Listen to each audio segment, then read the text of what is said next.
I get asked about profit first a surprising amount. I just redid our own allocations for Super Spreader Media, and I have experience with profit first in the million plus revenue range, and now with Super Spreader Media, which started at 0, and we're working our way up through the ranks. And yeah, the first time I got into it, I read, this is the book, Profit First. I read it probably in 2017, 2018. And I do believe it was my good friend Zane who recommended it to me. And it's just really solid. It helps solve the issue of where are my profits? Or as an owner of a business, not paying yourself enough, which is super common. And so if you don't pay yourself enough or have got to the end of the year and wondered where the heck are my profits at, this book is it. And the main premise is, just like it says, profit first. So when money comes into your company, into your bank account, that income instantly gets divided up. A percentage of that goes into a profit account. You're not allowed to touch it. No touchy. You're basically locking in your profit on the front end. And then you're putting percentages into other accounts like operating expenses, owner's pay, taxes, and you're running it at percentages of like the ideal that your business would do. And then the cool part is if you do that and you like, oh, we don't have enough money for bills, we have to pull from the profit account, that's called pain. You mark that as pain, financial pain, because that means that your expenses are too high. And so anytime you experience that pain, it indicates an area that you need to dig deeper on and probably fix something in. So I'm going to jump into this. So I made a quick spreadsheet showing you the ideal percentage allocations at different revenue ranges. And don't make this mistake, because I've made this mistake of choosing the wrong percentages, because it's vastly different at different size businesses. And it's also not one size fits all. These are just a starting point. So let's hop into the spreadsheet. Oh, and by the way, we just launched our new website for Super Spreader Media. If you need a content team, you need help producing and distributing your videos across all social media, hit us up, superspreadermedia.com. So here's the spreadsheet. I'm going to zoom it in just in case you're on like a teeny tiny little device. And so here we go. I have right here, I have a screenshot from RelayFi's website. Relay is a banking platform. They're basically an online only bank, but what makes them incredibly cool is you can set up these profit first distributions automatically. So the way that I used to do it with, a traditional bank, 4 or 5 years ago, is you'd have to have an income account. All your money comes into that one account. And then once a week, say on Mondays, I'd have to go into that account, and then I'd have to copy that amount and put it into my spreadsheet and calculate how much I needed to transfer to our 7 other accounts. And then I had to go into the banking app and I had to do transfer number 1 from income to operating expenses and copy and paste the amount from the spreadsheet, submit. Transfer number 2, and on 7 times. It's not the end of the world. It takes about 10 minutes, 5 minutes, but it's annoying, and having it do it automatically is 10 times better, because the less you can think about it and the less chances you have for altering the system or not doing it, the better. You want to create it as foolproof as possible. You've got to know yourself. Are you the type of person who's going to squeak the percentages, or maybe just not do it, or go, oh, we're not going to do it this week, I'm just going to put it all into OpEx because we're behind on bills or whatever. No. The way it works is you have to do all of the transfers the way that you've set up your percentages, because like I was talking about earlier with the pain is when you have to transfer between accounts for if there's not enough money in operating expenses, but you have payroll, then you need to transfer out of profit, or even worse, there's no profit and you have to transfer out of your tax account. That's pain, and you want to mark that down and then figure out, okay, do we need to adjust the percentages, Or realistically, what do we need to do to our expenses to make sure that we don't have to dip into other accounts and that we can stay strict to the percentages that we set? Okay, but you remember I said that setting the percentages is a very important part. So I want to give a caveat that we have these revenue ranges and then the percentage that's supposed to go into each account from your income. These are like perfect world circumstances, and it's also not a one size fits all for like every business in every industry. Maybe in like the case of like, I don't know, just something that's super high margin where you can have way more than 20% profit. I don't know. But then again, some people might say that if you have more than 20% profit, then you're not putting enough money into marketing. So there are a lot of different philosophies behind this, but I'm just going to explain the basics, how you can get started with profit first, and then how to work towards the ideal. So if you're starting a business from scratch, like from zero, nothing's in place, literally a brand new business, you're going to start in this left column, the 0 to 250K column. Your revenue is 100%. Profits 5%, owner's pay is 50%, taxes 15%, and operating expenses is 30% at that 0 to 250K range. So if you're starting a business from scratch, just start there. The first payment that comes into your bank account for your brand new business, split it up exactly like this. And then every payment thereafter, all the income that comes in, split it up like this. If you're already in business, you're not going to go from 0 to 100 real quick. You're going to want to ease into this because chances are you're pretty far off from these percentages and you don't want to change it overnight. So the way that we did it at Raxos was actually I hired a virtual CFO, and it was like a bookkeeping, accounting, and virtual CFO package all in one. And it was a great deal. The reason why I hired this guy is because after I finished reading the Profit First book, at the end, it mentions that you can go to the Profit First website and find a Profit First certified professional to help you with your business finances. And I was in the market for a new bookkeeper and accountant anyways, so that's what I did. I hired an all-in-one package. Super cool. It brought some flavors to the table that the book didn't contain, because when you work with a professional who's been in the field doing it for real businesses for 10, 20 years, well, I guess Profit First isn't quite that old. Well, maybe it is. I don't know. But anyways, they get to bring all of their personal experiences to the table too and layer on information that's not necessarily in the Profit First book. So one of the things that our firm had us do, and I actually can't remember if this was in the book or not, it might have been, was instead of just jumping straight into these ideal percentages, and keep in mind, we were doing over $1 million a year in revenue, so any shift was going to be a big one. What we did is we looked at our P&L and we categorized it according to the way these accounts are done. And we basically got our starting percentages. Like, what are we currently spending in each of these categories? Like, how much profit is there currently? And I think we were at probably 0% profit or 1%. It was like we were basically paying ourselves as owners and then breaking even. But you can see in the 1 to 5 million range here, that's supposed to be 10%. So we were pretty far off from that. And then when we went down the list, operating expenses, it was a couple years ago now, or a few years ago now, but I think we were too high with operating expenses. It was more like the 80% range. Oh, and one more thing I have to explain is what is real revenue? You're probably seeing that at the top here.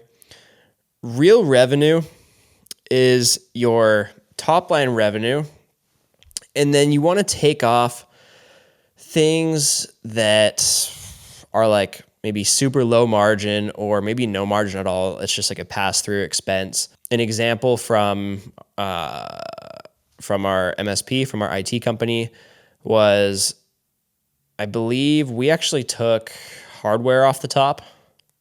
Hardware. I'm struggling to remember, but yeah, I believe we took hardware off the top because we had fixed agreements with our clients where we would mark hardware up at, say 5%, 10%, 15%, whatever. Like, it was a very low number. And so that was revenue that we kind of like didn't count because it messes with the percentages if it's not like at your normal margin revenue. I hope that makes sense.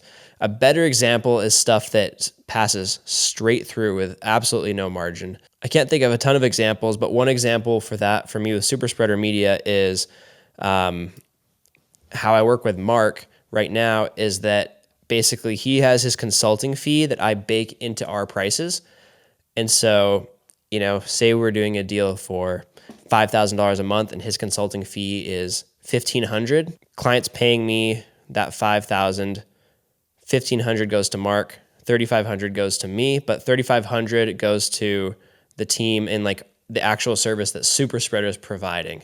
So that $1,500 that basically just passes through me to Mark, that's not real revenue.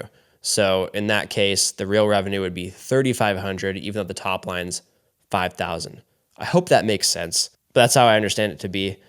So it's important that you figure out your real revenue, or else the percentages aren't quite going to work the way that they're laid out here. Okay, so back to what I was saying was that you have to ease into it if you're not starting your business from scratch. And so we figured out what our current percentages were for all of these, and then we obviously have, this set up as our ideal percentages. I also want to mention another benefit of working with the guy that we worked with is he had a lot of experience in the IT industry with our exact types of companies. So I can't remember if he had different percentages for that industry or not, but regardless, that's just, a unique benefit of working with people who are really familiar with exactly what you're doing in the field that you're in, and yada, yada. A lot of people ask me about the virtual CFO thing too. That is like a no-brainer for me. Pretty much every business should have some form of CFO within their company. And these virtual CFOs, you can, hire a firm that does that and get them for like an hour a week for a fraction of the cost of having someone on staff. Like I think we were only paying maybe $700 a month for bookkeeping, tax preparation, and filings, and the virtual CFO service, which was like really extensive reporting. But then also they would coach us for about an hour a week, go through all the reports, help us adjust the allocations, and get better at using profit first. And then we could also ask them questions like, we think we need to hire somebody because, man, we're just like super busy. Can we afford to do that? We like our whole team needs new laptops. Can we afford to do that? So you can ask all these questions, and they're a bit better at deciphering the data as someone who does that professionally for hundreds of companies for the past 20 years versus you who's like in the vacuum of your own business. And, one of my downfalls, as I know a lot of business owners' downfall is running their business on intuition, especially when it comes to the numbers and the money. It's math, and you have to treat it like such. And that's why these percentages are so good, because you kind of have to like systematize and like turn it into a robotic system that doesn't have feelings, because it's way too easy to be like, oh my gosh, we are so busy, we need to hire somebody. And then you hire that person, but you really didn't have the margins to hire that person. And then, the money gets tight, and then there's like no more profit, or then you can't pay other bills.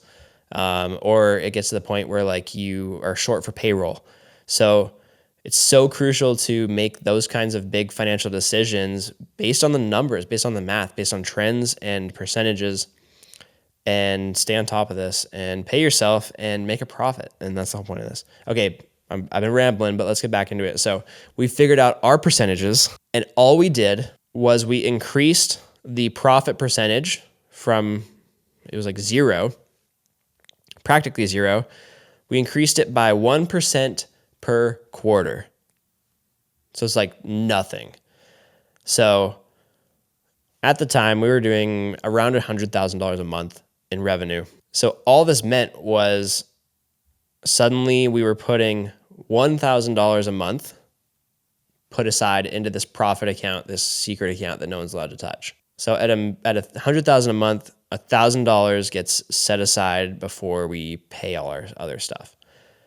What's cool about this is that you literally don't even notice that money not being there if you do it in these small increments like that. But a percent goes a long way, especially over time, and then once your business gets bigger. So it took a while to like really feel the magic of this system, because we were only putting $1,000 a month aside. So, the quarter goes by and we're like, oh, great, we've got $3,000 in this profit account.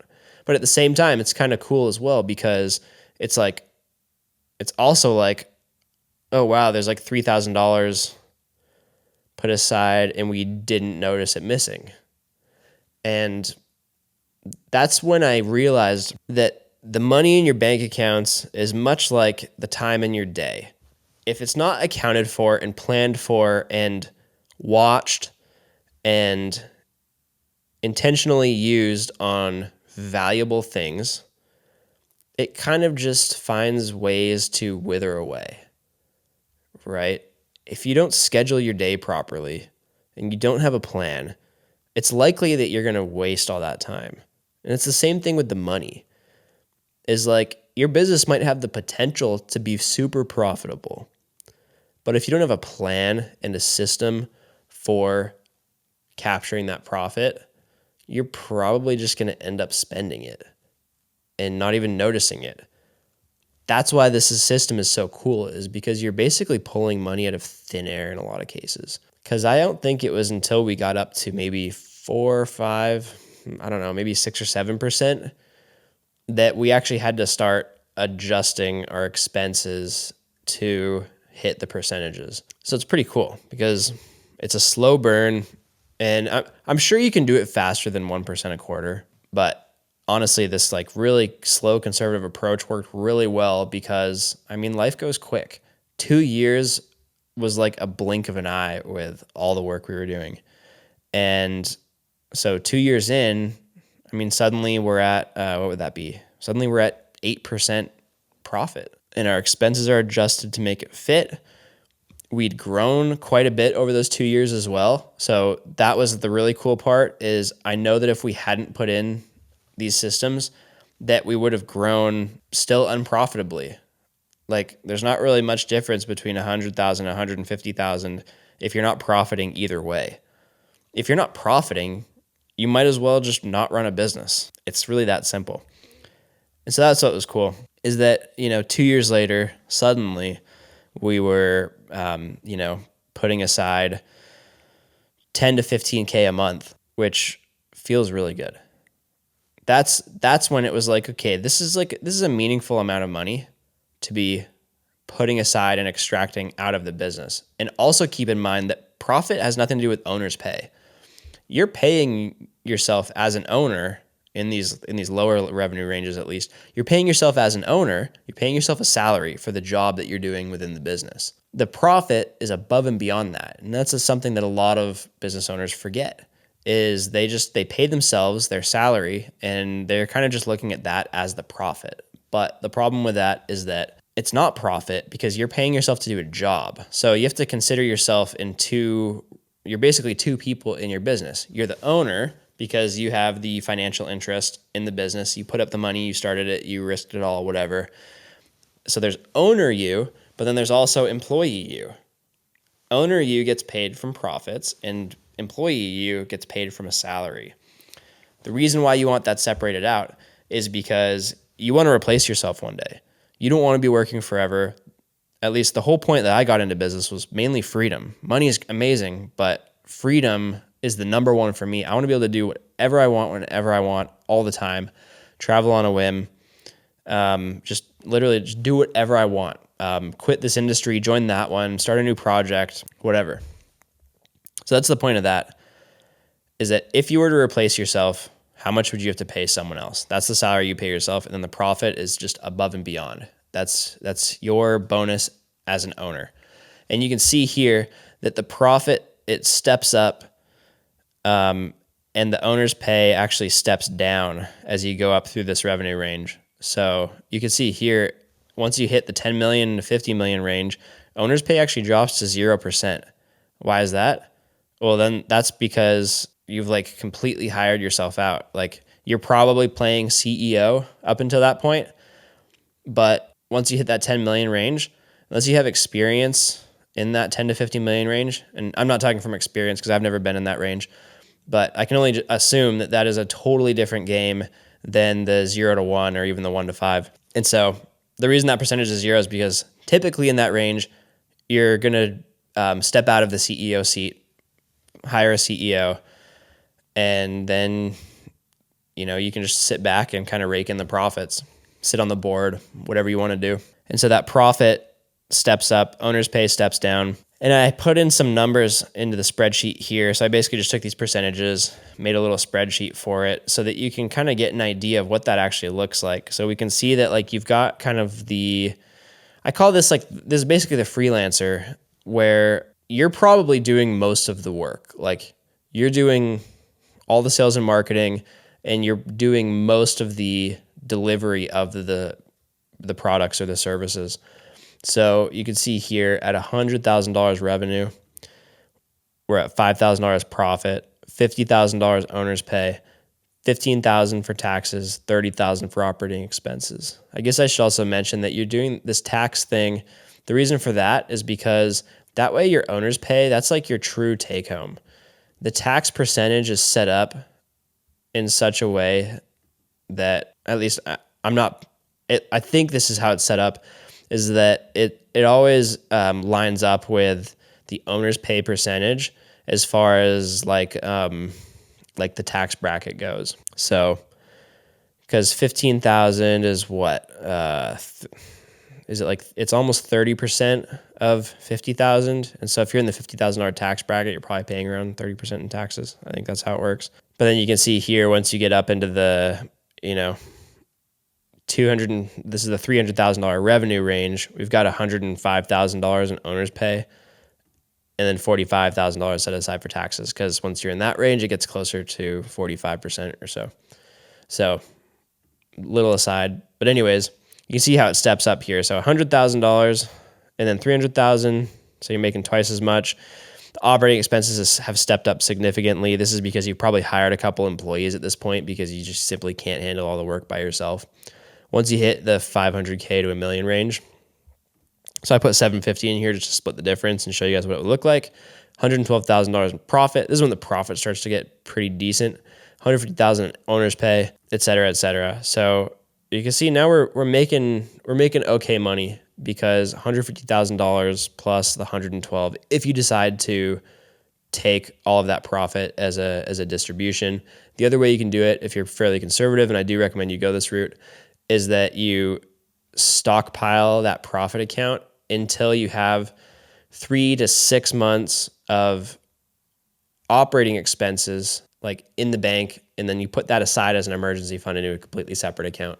At least that's the range I feel most comfortable in. If I've got 6 months of operating expenses saved in the bank, we're pretty safe because chances are nothing's going to happen that's actually going to bring your revenue to zero. But there are a lot of things that can happen that can reduce your revenue by like 30% or maybe even 50% if you have like a really big keystone client or something like that. And so in those cases, like if your revenue decreased by 50% and you got 6 months of operating expenses in the bank, that actually means you have 12 months of runway, which is more than an ample amount to like rebound and replace those clients or fix whatever problem hit your company. Once we get to the 1 to 5 million range, so we're making 3 million in revenue. And by the way, at this point, this is beyond my experience level. We did in the tech support company, we were up to, I think, 1.6 million annually. So that's kind of where my experience stops with this stuff. And then obviously Super Spreader, I started from scratch and we're not up to there yet. So yeah, but I mean, this is obviously when things get really juicy because I mean, then you're doing, at 3 million, you're doing over half or 600,000 in income in theory. And I mean, this is also kind of the point where you could technically start to afford to replace yourself, hire a CEO or whatever, because I mean, you can get, I'd assume you can get a good CEO for that salary for a company in this revenue range. So that's pretty cool. And then you can see it scales up here. And then once you get to the 5 to 10 mil range, so we put in 7 million here, the profit's just over $1 million and owner's pay is 350. So this is kind of the tipping point. Once you get over 5, that's kind of that tipping point where the profit becomes so huge that like your efforts within the business basically like just comparatively aren't paying nearly as well. Like if we're talking about like time spent and leverage, it's a lot of profit from essentially being the owner, because remember, that's your That's what you get paid as the owner, not as the worker within the business. And so that's kind of like the point where you're like, what do I really want to do with my life? At least that's kind of how I like foresee it for myself. And then obviously, I punched in 25 mil here, and owner's pay is 0 at that point, but 5 million in profit. So then you're living on the beach or whatever you want to do, or you've moved on to another company, or maybe you work in some other role, or maybe you still are CEO. I have no idea. You can do whatever you want. All right. What else do I want to cover in this? Check out RelayFi because they automate the profit first transfers. I think there may be a couple other platforms that do this. Maybe Mercury, because that's another like online tech startup-y bank. And what else? I don't know. I guess read the book and have an incredible day and go make lots of money and lots of profit.